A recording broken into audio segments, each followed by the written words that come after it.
Hello everyone, আসসালামু আলাইকুম। আশা করি আপনারা সকলেই ভালো আছেন। আল্লাহর অশেষ রহমতে আলহামদুলিল্লাহ আমরাও ভালো আছি। তো আজকে সকালে সেরকম আর ভিডিও করতে পারি নাই, যার কারণে দুপুর থেকে ব্লগটা শুরু করছি। তো এদিকে দুপুরের খাবার রান্নার জন্য প্রিপারেশন চলছে। তো আজকে দুপুরে হাঁসের মাংস আর ডাল রান্না করা হবে সিম্পলের মধ্যেই। তো এখন হাঁসের মাংসটা রান্না করবে, আর এর জন্য কড়াইতে পরিমাণ মতো তেল দিয়ে দিচ্ছে।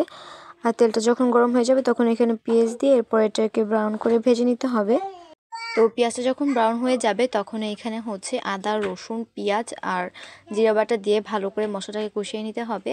আর এইখানে হলুদ, মরিচ আর লবণ দিয়ে দিতে হবে। এরপর এটাকে ভালো করে কষাতে হবে যতক্ষণ না পর্যন্ত আদা রসুনের কাঁচা গন্ধটা চলে যাচ্ছে, আর যতক্ষণ না পর্যন্ত মশলার গা দিয়ে তেল উঠে এসেছে। তো মশলাটা যখন ভালো করে কষানো হয়ে যাবে তখন এইখানে কেটে রাখা মাংসগুলো দিয়ে দিতে হবে। আর এর আগেও কিন্তু আমি একটা ব্লগ শেয়ার করেছিলাম, সেইখানেও কিন্তু আমি ডিটেলসেই পুরো রান্নাটা দেখিয়ে দিয়েছিলাম। তো যাই হোক, তো এরপরে মশলার সাথে ভালো করে মিশিয়ে নেওয়া হচ্ছে। আর এরপরে এখানে পানি দিয়ে এরপরে এখানে কয়েকটা কাঁচামরিচ দিয়ে এরপরে ঢাকনা দিয়ে ঢেকে রাখতে হবে যতক্ষণ না পর্যন্ত এটা সিদ্ধ হয়ে যাচ্ছে।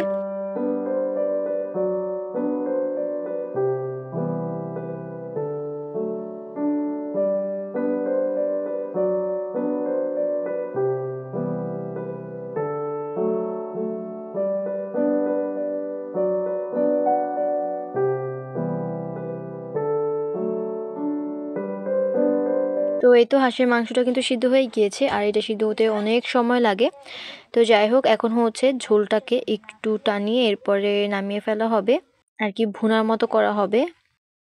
তো এই তো এটা কিন্তু হয়ে গিয়েছে, এখন এটা নামিয়ে নেওয়া হচ্ছে। আর আজকে দুপুরে কিন্তু হাঁসের মাংস আর ডাল ছিল, এটা দিয়ে আজকে দুপুরে লাঞ্চটা করি আমরা।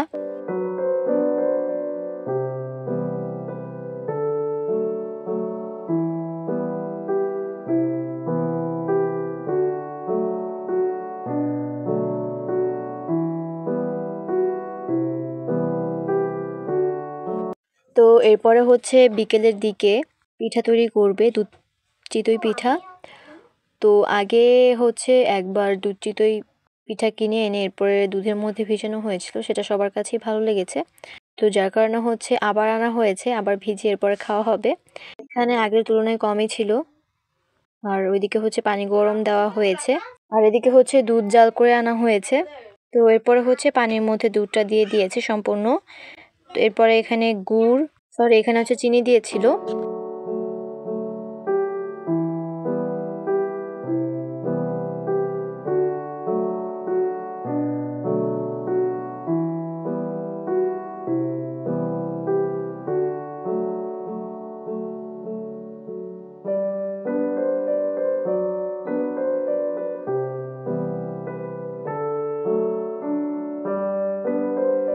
তো এরপরে এখন পিঠাগুলো একে একে সবগুলো দিয়ে দেওয়া হবে। আর এরপরে একটু কিছুক্ষণ জাল করে এরপর এটাকে ঢাকনা দিয়ে ঢেকে রাখা হবে। তো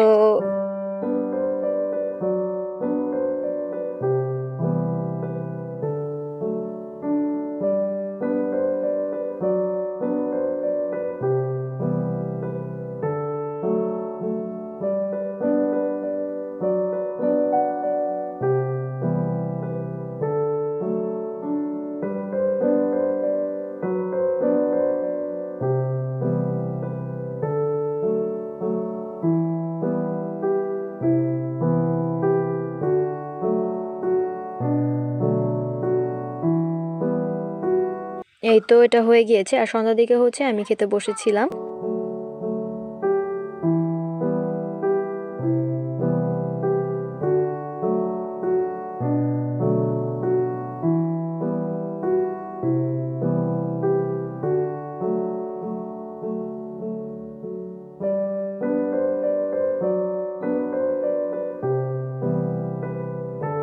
আর এদিকে রাইয়ান আর আফিয়াত ফাইজলামি করছে।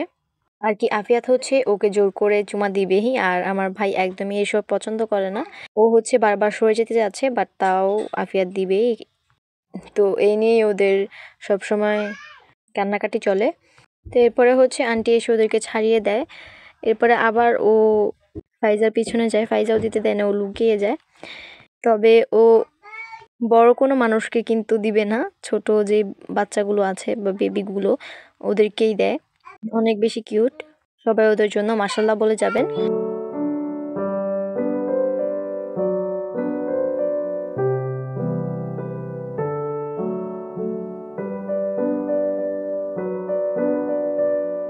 তো রাত্রে হচ্ছে বারবিকিউ পার্টি আছে, তো এই কারণে হচ্ছে, তো এদিকে হচ্ছে চিকেনটা মেরিনেট করা শেষ। আর আর ওইদিকে কয়লাকে আর উত্তপ্ত করা হচ্ছে, জাস্ট একটা ফ্যানের বাতাস দেওয়া হচ্ছে, তো এর কারণে কিন্তু এটা আরো বেশি উত্তপ্ত হচ্ছে।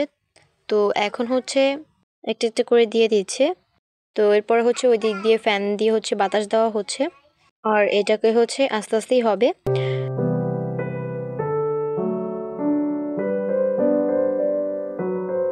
তো এদিকে একটু হয়ে যাওয়ার পরে, এক পাশে একটু হয়ে যাওয়ার পরে এরপরে কিন্তু সবগুলো একে একে উল্টিয়ে দিচ্ছে। তো এরপরে হচ্ছে এইখানে তেল ব্রাশ করে দিচ্ছে। কেউ চাইলে এখানে বাটার গার্লিক বাটার কিংবা সরিষা তেলও ব্যবহার করতে পারবেন, কিন্তু সরিষা তেলের সাথে গার্লিক ব্যবহার করে এরপরে কিন্তু দিবেন না, এতে করে কিন্তু স্মেলের ডিসরাপশন হবে। তো এরপরে হচ্ছে আবারও উল্টিয়ে দেওয়া হচ্ছে। আপনার চাইলে কিন্তু এটাকে মেশিন কিংবা অন্য প্রসেসও করতে পারবেন। নিচে যেই ইটা দেখতে পাচ্ছেন, যেটার মধ্যে কয়লাগুলো রাখা হয়েছে, এটা কিন্তু পুরোটাই হ্যান্ডমেড। হচ্ছে তেলের যেই জারগুলো পাওয়া যায় স্টিলের, সেইটাকেই কিভাবে যেন প্রসেসিং করে অনেক অনেক প্রসেসিং করার পর হচ্ছে তৈরি করেছে এটা। এটা হচ্ছে আমার একটা মামা তৈরি করেছে। তো যাই হোক, এরপরে হচ্ছে আবারও তেল ব্রাশ করে দিচ্ছে। ওই দিক দিয়ে হচ্ছে ফ্যান দিয়ে কন্টিনিউয়াসলি বাতাস দেওয়াই হচ্ছে। তো এরপরে হচ্ছে এটা হয়ে যাওয়ার পর এটা নামিয়ে নিয়েছে। তো সবাই মিলে পার্টিটা করেছে, অনেক মজা হয়েছে। আর বারবিকিউগুলো কিন্তু মজার ছিল। তো যাই হোক, আজকের মতো এখানেই বিদায় নিচ্ছি। দেখা হবে নেক্সট কোনো ব্লগে। ততক্ষণ সবাই ভালো থাকবেন। আল্লাহ হাফেজ।